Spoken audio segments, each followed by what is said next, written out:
Honorable Mayor, City Council members, and staff, tonight on behalf of a few thousand residents of Austin, I speak to you as well as to Robert Dozier of Lincoln Property Company.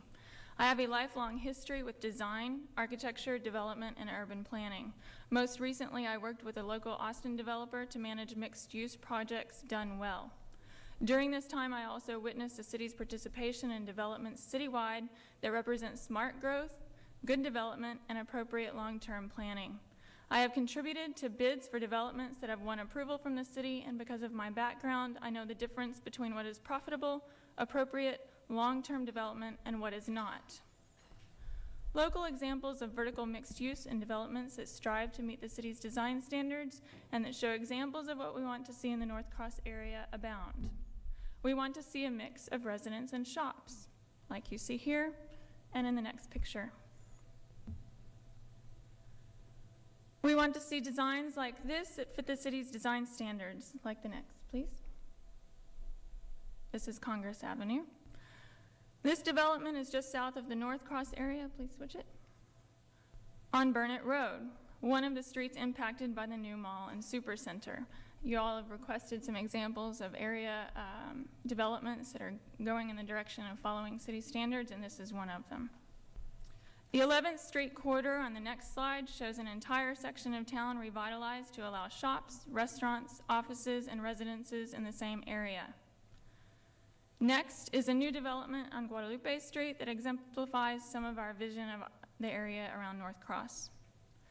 Excellent examples of potentially profitable and responsible development in Austin include the Mueller development, which includes an I-35 frontage of national retailers paired with a town center of grocery, local shops, and specialty retail amid the offices and homes and apartments.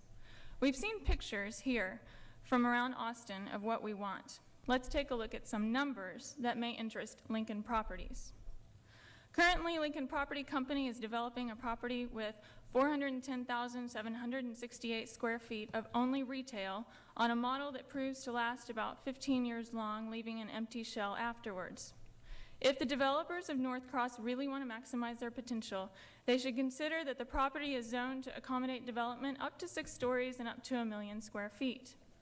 Retaining close to the existing retail square footage but spreading it out in a vertical mixed-use compliant pedestrian-friendly development, you could have approximately 300,000 square feet of ground floor commercial retail, including much-needed grocery, and 700,000 square feet of sellable or leasable condo space, office space, and apartment rental space, dramatically reducing the impervious cover, adding green space, and pedestrian-friendly accesses that draw people to the area regularly rather than in spurts of high vehicle traffic.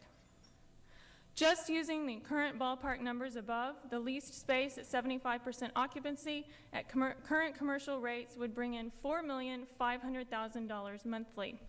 Assuming 300,000 square feet of leased apartment space, you could add $225,000 indefinite monthly income for home rental revenue. For another 4,000 square feet of condo or sellable office space, you could average $36 million in immediate revenue, or you could lease this space for even more over time.